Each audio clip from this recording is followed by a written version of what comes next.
ఇది కేవలం సమాచారంగా మాత్రమే భావించండి. వైద్య నిపుణులను సంప్రదించండి. ఏంటి పోస్ట్ పార్టమ్ డిప్రెషన్ అంటే? పుట్టిన తర్వాత లైఫ్ ఒక 360 డిగ్రీ పోస్ట్ పార్టమ్ బ్లూస్. ఇది చాలా ఫీడింగ్ ఉంటుంది పిల్లలకి.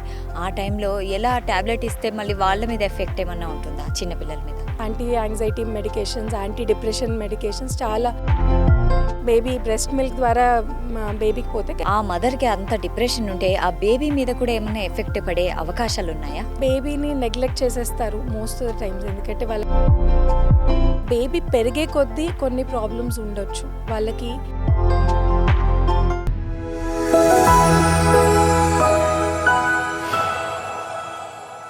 నమస్తే, welcome to Sakshi life. This is Shahida. తల్లితనం అంటే అమ్మతనం అనేది ప్రతి ఒక్క మహిళ జీవితంలో చాలా అందమైన దశ.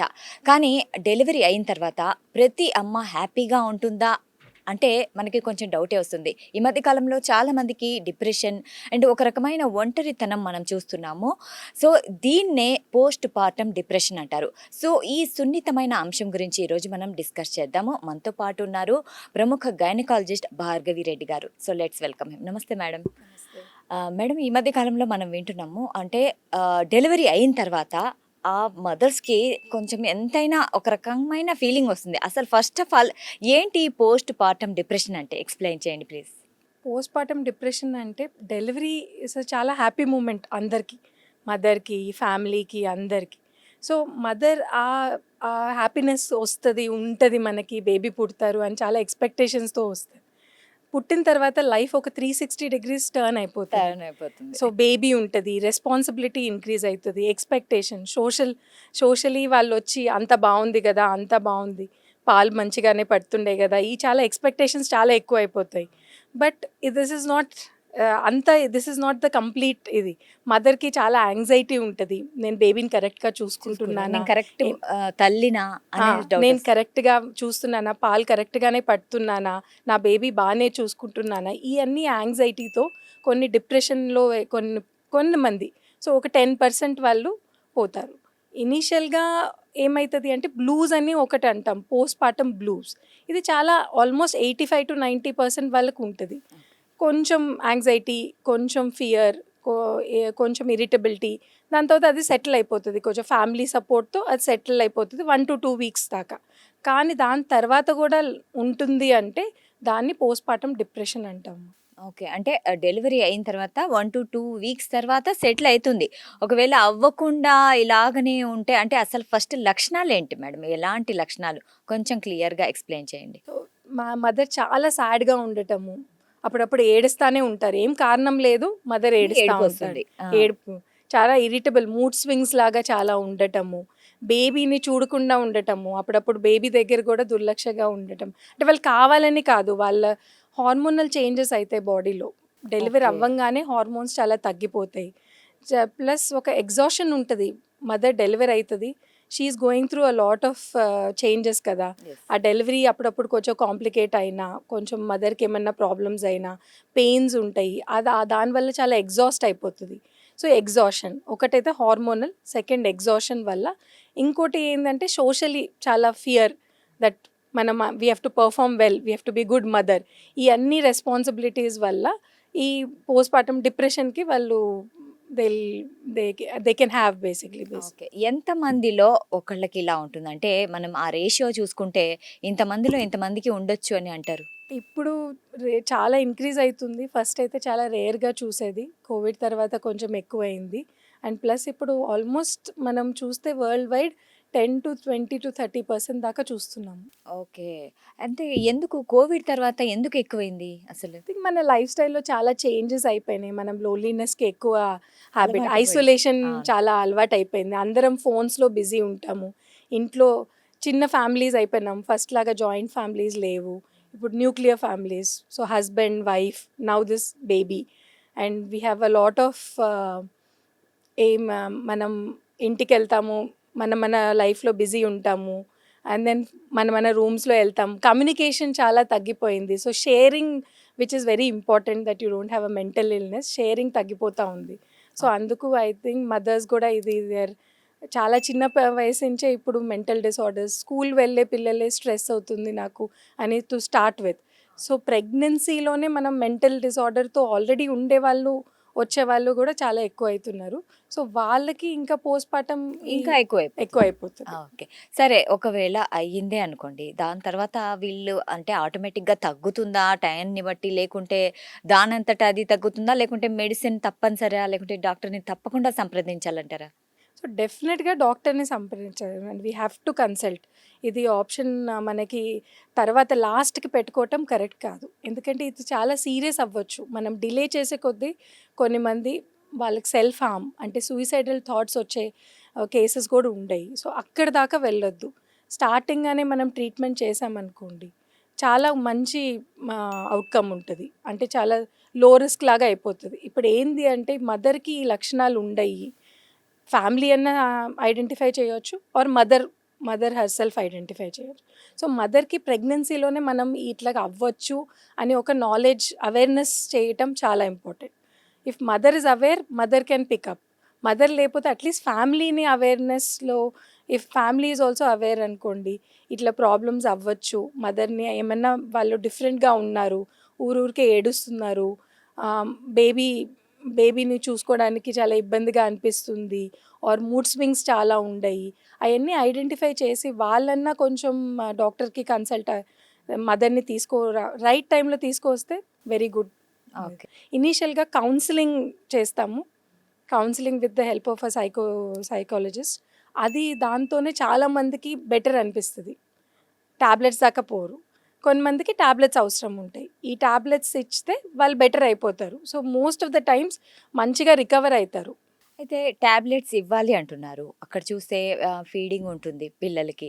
ఆ టైంలో ఎలా టాబ్లెట్ ఇస్తే మళ్ళీ వాళ్ళ మీద ఎఫెక్ట్ ఏమన్నా ఉంటుందా చిన్న పిల్లల మీద? సో జనరల్గా ఇప్పుడు చాలా anti anxiety medications, anti depression medications, చాలా సేఫ్ మెడికేషన్స్ ఉన్నాయి. వచ్చేసినాయి. బేబీకి పోతాయి, బేబీ బ్రెస్ట్ మిల్క్ ద్వారా బేబీకి పోతాయి, కానీ అంత బేబీ పైన అంత ఎఫెక్ట్ ఉండవు. ఉండదు. ఉండవు. ఓకే. సో చాలా సేఫ్ మెడికేషన్ చూసుకొని రైట్ డోస్ ఇస్తాము సో దట్ బేబీకి అంత ఎఫెక్ట్ కాదు. సో అది చాలా ఇంపార్టెంట్ అండి. మరి నేను బేబీ కోసము ఆర్ నేను నా కోసం కాదు వెయిట్ చేసి టాబ్లెట్స్ తీసుకోకుండా ఉండటం చాలా మంది అలాగే correct కాదు. చేస్తుంటారు. అది. అంటే మా బేబీకి ఏమన్నా అవుతుందేమో, ఎందుకు ఇప్పుడు కాదు అదే పోతుందిలే అనేసి అనుకోని, పైగా ఇప్పుడు ఫ్యామిలీ వాళ్ళు ఎలా ఇప్పుడు ఫ్యామిలీ మెంబర్స్ ఎవరైతే ఉన్నారో ఎలా కనుక్కున్న తర్వాత ఎలా ట్రీట్మెంట్ వాళ్ళని ఎలా తీసుకెళ్ళాలి డాక్టర్ దగ్గరికి? వాళ్ళతో మాట్లాడి కూర్చొని ఎప్పుడన్నా మాట్లాడుతున్న కమ్యూనికేషన్ కమ్యూనికేషన్ పెద్ద కీ అండి.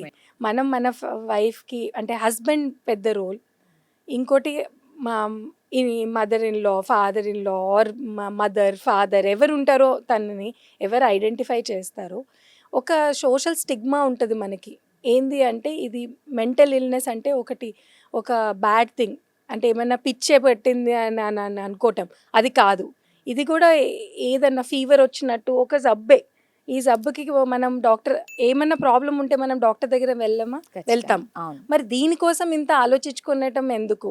అది మదర్కి ఒకసారి కరెక్ట్గా ఎక్స్ప్లెయిన్ చేస్తే ఐఎమ్ షూర్ 90% మదర్స్ ఒప్పుకొని వస్తారండి. ఎందుకంటే అట్ ద ఎండ్ ఏంటంటే మదర్ హెల్దీ ఉంటేనే మదర్ బేబీని హెల్దీగా చూడగలుగుతారు. ఓన్లీ మదర్‌కే ఉంటుందా? లేకుంటే ఫాదర్ కూడా ఇలాంటి absolutely father is also can have. ఈ మదర్ని ఒకటే కాన్సన్ట్రేట్ చేస్తాం పేరెంట్హుడ్లో మనం, ఫాదర్ కూడా ఉండొచ్చు. సో వాళ్ళకు కూడా ఐడెంటిఫై చేయటం ఇంపార్టెంట్. ఎవరికన్నా హస్బెండ్ వైఫ్ ఇద్దరికి ఐడెంటిఫై చేయటం, కరెక్ట్ టైంలో ట్రీట్మెంట్ తీసుకోవటం. సో అది ఏంటంటే బేబీకి బెనిఫిషియల్ అవుతుంది. బేబీ గ్రోత్కి, బేబీ తర్వాత బేబీకి ఏం ప్రాబ్లం కాకుండా baby will get the right attention అప్పుడు. ఒకవేళ సరే వీళ్ళు కనుక్కోలేకపోయారు, ఆ డిప్రెషన్ ఉంది. సో ఆ మదర్‌కి అంత డిప్రెషన్ ఉంటే ఆ బేబీ మీద కూడా ఏమన్నా ఎఫెక్ట్ పడే అవకాశాలున్నాయా? అంటే జనరల్గా బేబీని నెగ్లెక్ట్ చేసేస్తారు మోస్ట్ ఆఫ్ ద టైమ్స్. ఎందుకంటే వాళ్ళకి అర్థం అవ్వదు కరెక్ట్గా. ఒక గిల్ట్, నేను కరెక్ట్గా పాలిస్తున్నానా, నేను కరెక్ట్గా చూస్తాను, ఆ గిల్ట్ వల్ల వాళ్ళు చూసుకోలేకపోతారు. సో బేబీ పెరిగే కొద్దీ కొన్ని ప్రాబ్లమ్స్ ఉండొచ్చు వాళ్ళకి. కాగ్నిటివ్ ప్రాబ్లమ్స్ అంటే మాట్లాడటం, behavioural problems, attention deficit syndromes, ఇవన్నీ if the mother or father has some mental illness we are seeing in the families, babies also are suffering అండి. సో వాళ్ళకి ఇవన్నీ ప్రాబ్లమ్స్ ఉండొచ్చు డెఫినెట్గా. ఒకవేళ నెగ్లెక్ట్ చేస్తే పిల్లలకు కూడా పెద్దగయ్యాక ఇలాంటి ప్రాబ్లమ్స్ రావచ్చు. సో అస్సలు నెగ్లెక్ట్ చెయ్యొద్దు. అండ్ ఇప్పుడు సరే ఇలా అయితే ఉంది. కానీ పాతకాలంలో ఒక్కొక్కళ్ళకి 6గురు, 7గురు, ఈవెన్ 10 మంది కూడా వాళ్ళకి లేని ప్రాబ్లమ్ ఇప్పుడు ఈ కాలంలో ఇలా ఎందుకొస్తుంది? ఈ ఈ కాలం మారిపోయింది గదా! సో, ఈ మారిపోయిన కాలంతో ఇప్పుడు ఎట్లా ఎన్వైర్మెంటల్ పొల్యూట్ అయితుందో, సమస్యలు కూడా ఇప్పుడు మనం మెంటలీ ఆల్సో మనం అంత స్ట్రాంగ్ లేము as our previous generations were all ఇప్పుడు ఒక పేరు ఏమన్నా నేను సాడ్ అయిపోయినానా నీకు డిప్రెషన్ ఉందా అని ఒకటి ఇది ఉంటుంది. సో అదేం తప్పు కాదు, మారింది తప్పు కాదు. రైట్ టైంలో హెల్ప్ తీసుకోవటం మోస్ట్ ఇంపార్టెంట్. నాకు ఉంది నేను చెప్పకూడదు, నేను ఎవరికి చెప్పుకొని డిస్కస్ చేయను అని మనలోనే బాధపడటం కరెక్ట్ కాదు. That will effect the relationship. ఇప్పుడు అందుకే ఈ మ్యారేజెస్, ఈ కాన్ఫ్లిక్ట్స్ బిట్వీన్ హస్బెండ్ వైఫ్ ఇవన్నీ కూడా ఎక్కువ అవుతున్నాయి. Because they are not able to share with each other, they are not able to share the responsibility with each other. పాతకాలంలో అవి ఉండేది కాదు, అందరు వాళ్ళ చేసేది వాళ్ళ హ్యాపీగా. ఈ సోషల్ మీడియా ఇవన్నీ కూడా ఎక్కువ అయ్యే కొద్దీ advantages and disadvantages also. Exactly. ఇప్పుడు ఈ చిన్న చిన్న కుటుంబాలు ఏవైతే ఉన్నాయో అంటే పెద్ద పెద్ద ఫ్యామిలీస్ ఇప్పుడు లేవు ఎలాగైనా. ఈ చిన్న ఫ్యామిలీస్లో వీళ్ళకి సపోర్ట్ చేసే ఒక బేబీ పుట్టిన తర్వాత ఆ మదర్కి సపోర్ట్ చేసే వాళ్ళు ఎవ్వరు ఉండరు. హస్బెండ్ చూస్తే వర్క్కి వెళ్ళిపోతారు అండ్ ఇన్లాస్ కూడా ఉండరు. అలాగా అంటే లేని వాళ్ళకు కూడా డిప్రెషన్ వచ్చేసేలాగే ఉంటుంది కదా ఈ సిచ్యువేషన్. అంటే వాళ్ళకు ఒక హెల్ప్ కావాలి కదా ఒక బిడ్డని పెంచడానికి. సో దీనికి కారణం కుటుంబ సభ్యులే అంటారా? ఉండొచ్చు. అందరికీ మనం అట్లా చెప్పలేము. అందరికీ ఇది దొరకదు కదా! అందరికీ పేరెంట్స్ ఉండటము, అది ఫెసిలిటీస్ ఉండవు కదా! కానీ ఎక్కడ హెల్ప్ తీసుకోగలుగుతామో అక్కడ హెల్ప్ తీసుకోవాలి. ఎవరిని ట్రస్ట్ చేయగలుగుతామో అది అక్కడ బేబీస్‌ని పెట్టి, మనం కూడా కొంచెం ఎక్కడ హెల్ప్ తీసుకోవటం ఇది నెసెసరీ. బేబీని చూసుకోవటం, కెరియర్ చూసుకోవటం 2 అవ్వవు. ఎవరు ఒకరు స్టెప్ చేయాలి, they want to step back, or if they don't want to step back, get lot of help for yourself. Keep people to take care of your baby so that మీకు కూడా help వస్తుంది. So ఇద్దరు husband wife share చేసుకునే responsibilities and ఎక్కడ help తీసుకుంటే అక్కడ తీసుకుంటే అంత ప్రాబ్లం రాదండి. రాకపోవచ్చు. డెఫినెట్లీ రాదు. వచ్చినా మనం హెల్ప్ తీసుకుంటే వెరీ మినిమల్ థింగ్స్తో బెటర్ అయిపోతుంది. కొంతమంది నాకెవ్వరు లేరు హెల్ప్ చేయడానికి, నేను ఒక్కదాన్ని నా బిడ్డని నేను కష్టపడి పెంచుతున్నాను అన్న ఫీలింగ్లో ఇంకా బాధపడిపోతుంటారు. కానీ ఆ బిడ్డను పెంచే బాధ్యత తల్లిదే అనేసి వాళ్ళు అనుకుంటే ఈ ప్రాబ్లం వచ్చేది కాదు కదా. బాధ్యత ఇద్దరిది, హస్బెండ్ వైఫ్ ఇద్దరిది. హస్బెండ్ చూసుకోలేకపోతున్నారంటే కూడా ఒకవేళ ఇమోషనలీ హస్బెండ్ అవైలబుల్ ఉన్నారనుకోండి, వైఫ్కి ఆ థాట్సే రావు. So it's not financially only, husband has to be there emotionally. Evening office నుంచి వచ్చిన తర్వాత కూడా పోయి కూర్చొని ఒక అర్ధగంట వైఫ్తో స్పెండ్ చేయాలి. ఏమైంది రోజంతా, ఆ ఫీలింగ్ దట్ ఈ బేబీ నేనే చూసుకుంటున్నాను రాదు మదర్కి. ఉట్టి మనీ ఇచ్చిపోతుంటే డెఫినెట్గా వస్తుంది. సో హస్బెండ్ సైడ్ నుంచి ఏంటంటే మన వైఫ్కి ఆమె చాలా ఇంపార్టెంట్ పని చేస్తుంది నా లైఫ్లో. ఆమె ఇంపార్టెంట్ పని ఏంటంటే మన బిడ్డని పెంచుతుంది తను అని ఆ సైడ్ నుంచి చూసారనుకోండి హస్బెండ్, ఆ మదర్కి అంత ఇంపార్టెన్స్ ఇచ్చారనుకోండి, నువ్వు ఎంత మంచి పని చేస్తున్నావు, నువ్వు ఇంట్లో అంతా చూసుకుంటున్నావు, నేను బయట ఆఫీస్లో ఉన్నప్పుడు, ఆ 2 థాట్స్ ఇఫ్ మదర్కి అది తెలిసిందనుకోండి, డెఫినెట్గా mother will feel very happy and she'll want to take care of the house and take care of the baby because that husband is giving that respect. మదర్కి రెస్పెక్ట్ లేకుండా ఊరికే ఇంట్లో పని చేస్తున్నావు, ఏం చేస్తావు ఇంట్లో, జస్ట్ బేబీనే కదా చూసేది, అది కాకుండా చాలా మంచి పని చేస్తున్నావు, నువ్వు నా బేబీని చూసుకుంటున్నావు, మన బేబీని చూసుకుంటున్నావు, ఇల్లంతా చూసుకుంటున్నావు, నాకు ఈ టెన్షనే ఉండదు అని అనుకున్నాం అనుకోండి, డెఫినెట్గా that family will be very very much together. మీరు చెప్పినట్లు ఇలా చెప్తే నిజంగా అంటే ఎలాంటి డిప్రెషన్ ఉండకపోవచ్చు. కానీ చాలామంది ఏం చేస్తారంటే ఫాదర్స్, మా మమ్మీ నీకంటే చాలామంది పిల్లల్ని పెంచింది, ఇది ఒక్క బాబుకే నువ్వు ఇలా అంటున్నావు, అంటే ఒక్క బేబీకే ఇలా అంటున్నావు కదా అనేసి కొంచెం అలా మాట్లాడతారు. సో అలాంటి మాటల వల్ల కూడా ఇంకా డిప్రెషన్ పెరిగిపోవచ్చు. ఫ్యామిలీ హస్బెండ్స్ అదే ఆ మాటలు విని ఇప్పుడు మదర్స్ ఆర్ గెటింగ్ మోర్ ఎక్కువ డిప్రెషన్ అయ్యే ఇది ఉంటుంది. ఏ మాటలన్నా ఇప్పుడు ఉట్టి హస్బెండ్ ఒక్కడే కాదండి, ఇప్పుడు ఎవరన్నా చూడ్డానికి వస్తారనుకోండి బేబీని, ఫస్ట్ అడిగే క్వశ్చన్, మదర్కి పాలు సరిపోతున్నాయా, ఫార్ములా ఫీడింగ్ ఏమైనా ఇస్తున్నారా మీరు, లేకపోతే మీ మదర్ పాలే ఇస్తున్నారా. సో ఈ క్వశ్చన్లు అన్నీ వినంగానే మనకి నెక్స్ట్ ఏంటంటే మదర్కి నేను ఏమైనా తప్పు చేస్తున్నానా, ఫార్ములా ఇస్తున్నాను, ఏమైనా తప్పు అవుతుందా నాతో, నేను కరెక్ట్ మదర్ కాదా, ఆ? అన్న నేను డౌట్స్ వస్తాయి. అవన్నీ డౌట్స్ రేజ్ చేసేదే మన. సో పాతకాలంలో నేను ఎప్పుడు అంటాను నా పేషెంట్స్కి, కాటన్ పెట్టుకోమంటారు కదా చెవులో, ఇవన్నీ వినొద్దు అని చెప్పి, ఏది కరెక్ట్ ఇన్ఫర్మేషనో డాక్టర్ దగ్గర నుంచి వినండి అని. ఈ అన్ని మాటలు విని టెన్షన్ పడి నెగటివ్ థాట్స్ రావటం చాలా కామన్. సో అదంతా కొంచెం ఈ పక్కన వాళ్ళది వినకుండా కరెక్ట్ ఇన్ఫర్మేషన్ తీసుకొని డాక్టర్ దగ్గర నుంచి తీసుకొని ఏది కరెక్టో మదర్కి బేబీకి అది చేయాలి. సో మనం ఫస్ట్ మెంటలీ స్ట్రాంగ్ ఉండాలన్నమాట. అయితే ఇప్పుడు ఇలాంటి ఈ డిప్రెషన్ ఏదైతే ఉందో దీనివల్ల కొంతమందికి చాలా పెద్ద పెద్ద ప్రాబ్లమ్సే వచ్చేసాయి. అంటే ఏ లెవెల్కి వెళ్ళొచ్చు అంటారు దీన్ని మనం నెగ్లెక్ట్ చేస్తే? మ్యాక్సిమం అంటే ఎంత వర్స్ట్ సినారియో అంటే మనం suicidal tendency and mother suicide చేసుకోవటం, that is the worst thing. అయి ఉండే కూడా ఇది. సో అది కరెక్ట్ కాదండి. ఈ జనరేషన్లో ఇంత డాక్టర్ ఫెసిలిటీస్ ఉండి ఇంతమంది సైకాలజిస్ట్ ఉన్నప్పుడు మనం ఇది ఐడెంటిఫై చేయకుండా అక్కడ దాకా పోయి మనం losing a mother for mental illness is not at all right in this generation. డెఫినెట్గా అక్కడ దాకా వెళ్ళకూడదు. సో ముందరే ఐడెంటిఫై చేయటం చాలా ఇంపార్టెంట్ వీళ్ళకి. మీకు తెలిసిన అంటే ఇలాంటి ఏదైనా కేస్ గురించి, అంటే వాళ్ళు చాలా పీక్ స్టేజ్కి వెళ్ళాక మీ దగ్గరికి ఎవరైనా వచ్చారా? వచ్చారు. అంటే మేము ఏంటంటే ప్రెగ్నెన్సీలోనే ఐడెంటిఫై చేస్తాము. కొన్ని క్వశ్చనర్ ఉంటాయి, 1-2 క్వశ్చనర్స్. ఏమన్నా మీకు బాధగా ఉందా, ప్రెగ్నెన్సీలో ఐడెంటిఫై చేస్తాం. సో ఐడెంటిఫై ఏమైనా అయినారనుకో వాళ్ళకి కొంచెం అటెన్షన్ ఎక్కువ ఇస్తాం. స్పెషలీ డెలివరీ తర్వాత ఆ పేషెంట్స్కి అటెన్షన్ ఎక్కువ ఇవ్వటం. ఇంకోటి ఏంటంటే డెలివరీ అయిన తర్వాత వెళ్తాం కదా రౌండ్స్ వాళ్ళందరికీ, వాళ్ళకి కూడా అక్కడ ఒక స్క్రీనింగ్ మెథడ్ అని ఉంటుంది. ఏంటంటే వాళ్ళకు కొన్ని క్వశ్చన్స్ అడగటం, ఎలా ఉన్నది, హౌ ఆర్ యూ ఫీలింగ్, ఇవన్నిట్లో కూడా కొంచెం ఐడెంటిఫై చేయొచ్చు. అండ్ అక్కడ కూడా ఒక క్వశ్చనర్ ఉంది, ఎక్కడ మనం ఐడెంటిఫై చేయటం, ఏమైనా ప్రాబ్లం అవుతుందా, వీళ్ళకి ఏమైనా డౌట్స్ ఉంటే ఒక క్వశ్చనర్ ఉంటుందండి, వ్యాలిడేటెడ్ క్వశ్చనర్. వాళ్ళకి ఇచ్చామనుకోండి, వాళ్ళు ఫిల్ చేసి అది హై రిస్క్లో వచ్చితే ఇమ్మీడియట్గా సైకియాట్రిస్ట్ని ఇన్వాల్వ్ చేసి వాళ్ళ కౌన్సిలింగ్ అది స్టార్ట్ చేస్తాం. అయితే ఇప్పుడు మీరు అన్నారు కదా, ఇంట్లో వాళ్ళ బాధ్యత కూడా చాలా ఉంటుంది అండి, ఫ్యామిలీ మెంబర్స్దే. కొంతమంది నిర్లక్ష్యం చేస్తారు. నిర్లక్ష్యం చేస్తే ఇది సీరియస్ ప్రాబ్లంగా మలుచుకోవచ్చా? అంటే సీరియస్ ప్రాబ్లం అవుతుందంటారా? అవుతుంది. అంటే డిప్రెషన్ ప్రొలాంగ్డ్ లైఫ్, అంటే అది 1 ఇయరే కాకుండా మళ్ళీ ఇంకా రాబోయే ప్రొలాంగ్గా ఉండొచ్చు వాళ్ళకి. అది మదర్కి ఇంకా ఉండిపోవచ్చు. ఉండిపోవచ్చు మెంటల్ అలాగే. ఇల్నెస్ ఉండిపోవచ్చు. డిప్రెషన్ కరెక్ట్గా అప్పుడు కరెక్ట్గా ట్రీట్మెంట్ తీసుకోవచ్చు. లైఫ్ లాంగ్ ఆ డిప్రెసివ్ సిమ్టమ్స్ ఉండిపోవచ్చు. అది ఇంకా మ్యారేజ్ పైన ఎఫెక్ట్ ఉండొచ్చు. Because partner is also suffering కదా ఈ మెంటల్ ఇల్నెస్ వల్ల. సో అది మ్యారేజ్ కాన్ఫ్లిక్ట్స్ రావచ్చు, గొడవలు గొడవ పడవచ్చు. ఓకే, దీనివల్ల వాళ్ళ రిలేషన్షిప్కే ప్రాబ్లం కావచ్చు. సో ఇదేం చిన్న సమస్య కాదు, మీరు చెప్తున్న దాన్ని బట్టి చూస్తే చాలా పెద్ద సమస్య. అండ్ రిలేషన్షిప్పే కాదు, తల్లి బిడ్డల మధ్య కూడా ఇలా.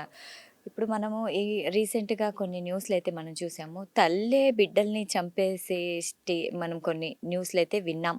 సో ఇది కూడా దీనికి ఇదే కారణం అంటారా? చాలా రేర్ అండి అవన్నీ. అంత దాకా పోవటం చాలా రేర్. కానీ ఉండయి, అంటే హామ్ చేయటం, చంపటం అని చెప్పను, కొంచెం హామ్ చేయటం, ఏదన్నా కొంచెం ఏమన్నా తీసుకొని కొట్టడానికి అట్లాగా. సో అవి చాలా చాలా అంటే ఆ స్టేజ్ వీ హ్యావ్ గాన్, చాలా అహెడ్ ఉన్నాము. అప్పటికి ఇంకా చాలా మదర్ని ఐసోలేట్ చేసి ట్రీట్మెంట్ స్టార్ట్ చేసి ఐవి మెడికేషన్స్ అవన్నీ, చాలా థెరపీస్ అవన్నీ ఇవ్వాలి. అప్పుడు మదర్ని బేబీని సపరేట్ చేస్తాము, మదర్ హార్మ్ చేసే అప్పుడు. సో ఇలాంటి టైంలో ఎంత టైం పడుతుంది వాళ్ళు మళ్ళీ నార్మల్ అవ్వడానికి మదర్? కొన్నిసార్లు ఇంత స్టేజ్కి రీచ్ అయిన వాళ్ళకి టైం పడుతుంది. స్టార్టింగ్లో ఐడెంటిఫై వాళ్ళకి చాలా తొందరగానే టాబ్లెట్స్ స్టార్ట్ అవ్వగానే వాళ్ళు చాలా బెటర్ అయిపోతారు. కొన్ని మందికి మనము ఇప్పుడు టాబ్లెట్స్ స్టార్ట్ చేసి ఒక 3-4 డేస్లోనే you can see lot of difference. కానీ అంత క్రిటికల్గా అయినప్పుడు ఇంకా చాలా వాళ్ళకి మంత్స్ పట్టచ్చు, ఇయర్స్ పట్టచ్చు, ఆర్ వాళ్ళకి అట్లాగే లైఫ్ లాంగ్ ఉండిపోవచ్చు. లైఫ్ లాంగ్ కూడా ఉండిపోవచ్చు. ఓకే, మీరు చెప్తుంటే నిజంగా ఇది మామూలు సమస్య కాదు అనిపిస్తుంది.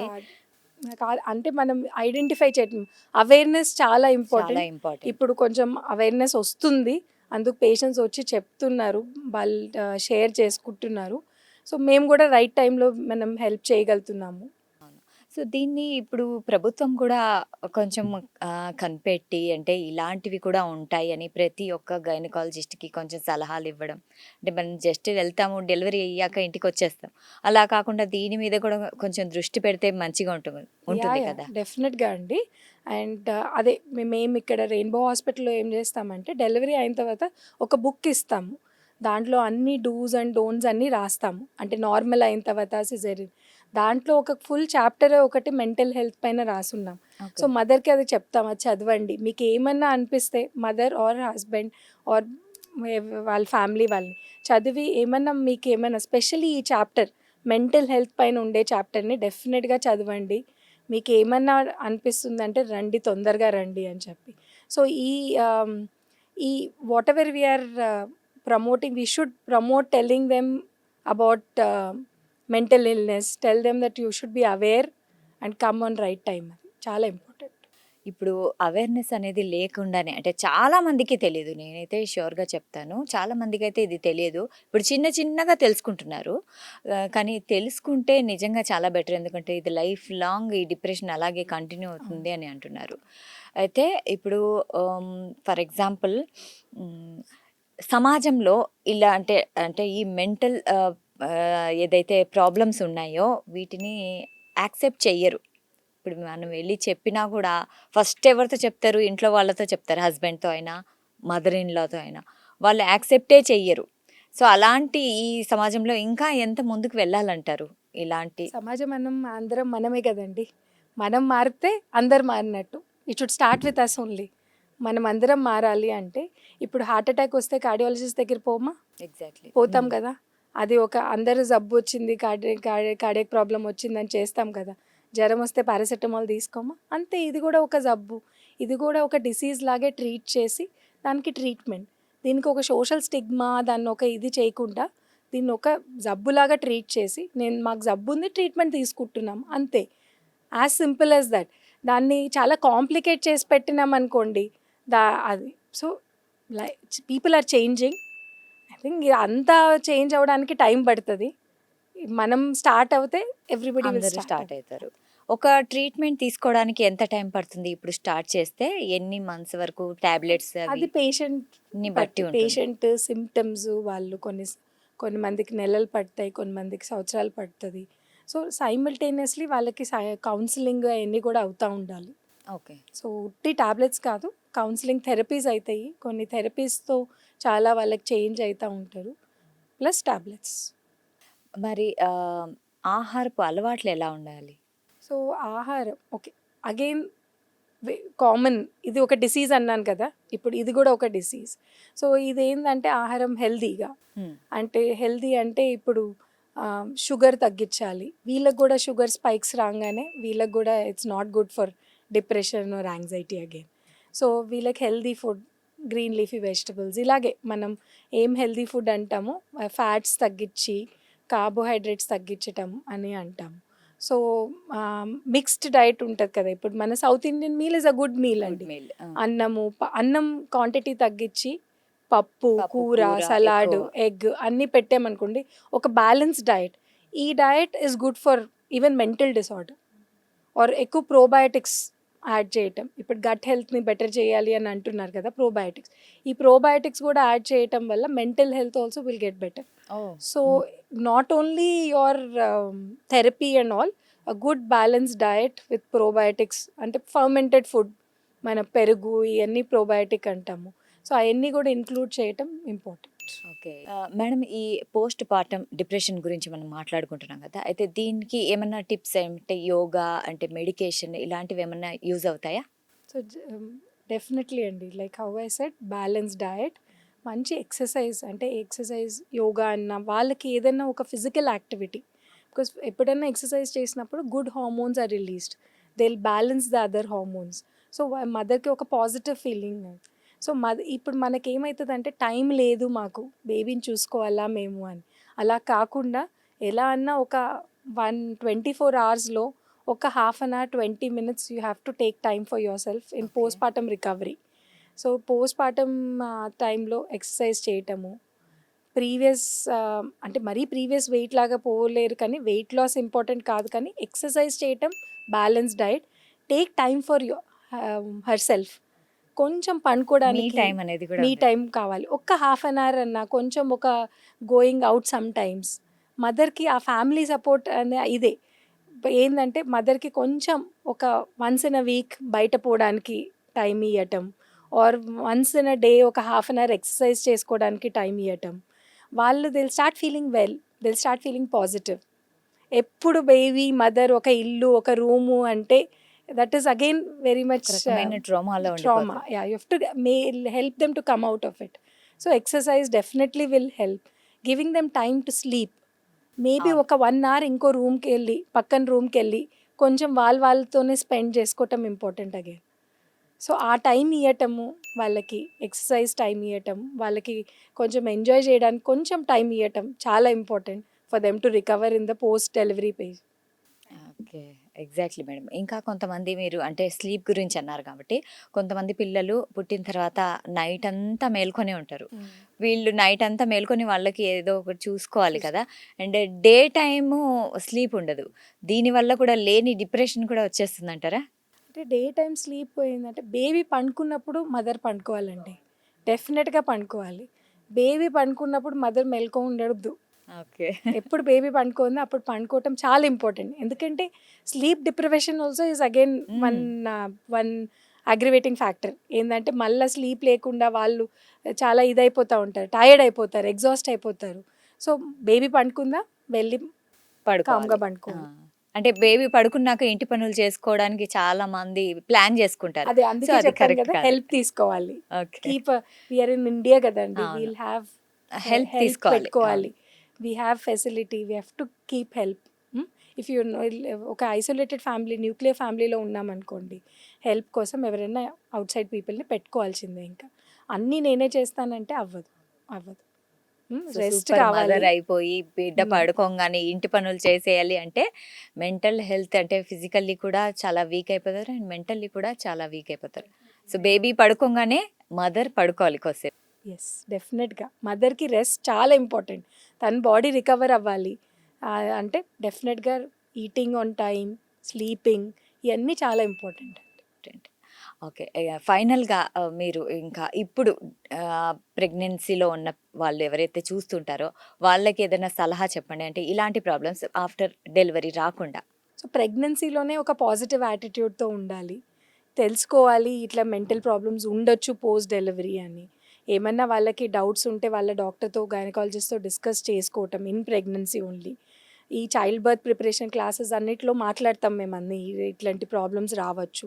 డెలివరీ అయిన తర్వాత ఏమన్నా వాళ్ళకి డౌట్స్ ఉన్నా వాళ్ళు మళ్ళా ఓపెన్ అయ్యి మాట్లాడాలి, అడగాలి క్వశ్చన్స్. అప్పుడే వాళ్ళ డౌట్స్ క్లియర్ అవుతాయి, ఐడెంటిఫై అవుతుంది. ఏమన్నా ప్రాబ్లమ్స్ ఉంటే ట్రీట్మెంట్ స్టార్ట్ అవుతుంది. సో మనకే పెట్టుకొని ఒక డౌట్ లాగా పెట్టుకొని సోషల్ మీడియా పైన పోయి దాన్ని గూగుల్ చేసుకోవటం కన్నా వాళ్ళు చూసే డాక్టర్తో డిస్కస్ చేసుకోవటం చాలా ఇంపార్టెంట్.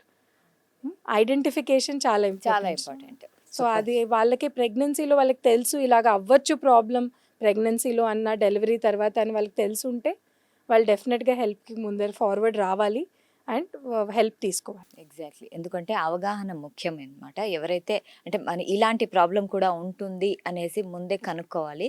ఇప్పుడు ఎవరైతే డెలివరీ అవ్వబోతున్నారో సో వాళ్ళకి చాలా చాలా important. Thank you so much madam, ఎందుకంటే ఇది చిన్న విషయం కాదు. మీరు చెప్తుంటే డిప్రెషన్ అనేది ఎంత పెద్ద విషయమో ఇప్పుడు అర్థమవుతుంది. సో ఇది చూసిన వాళ్ళకు కూడా నిజంగా అర్థమవుతుంది. చాలా హెల్ప్ఫుల్ అనమాట. ఈ విషయాలు ఏవైతే ఉన్నాయో గోల్డెన్ వర్డ్స్ అని అనుకోవాలి. So thank you so much. So చూసారు కదా, ఇది ఇవాల్టి కార్యక్రమం. మరో కార్యక్రమంలో మళ్ళీ కలుద్దాం. అంటిల్ దెన్ కీప్ వాచింగ్ సాక్షి టీవీ.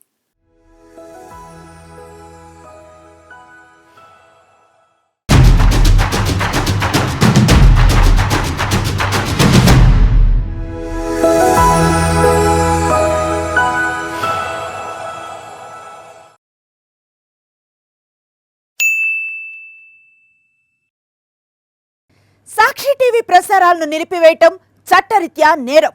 సాక్షి టీవీ ప్రసారాల కోసం మీ స్థానిక కేబుల్ ఆపరేటర్ను వెంటనే సంప్రదించండి. DTHలో ఇంటర్నెట్లో కూడా సాక్షి టీవీ ప్రసారాలను వీక్షించవచ్చు.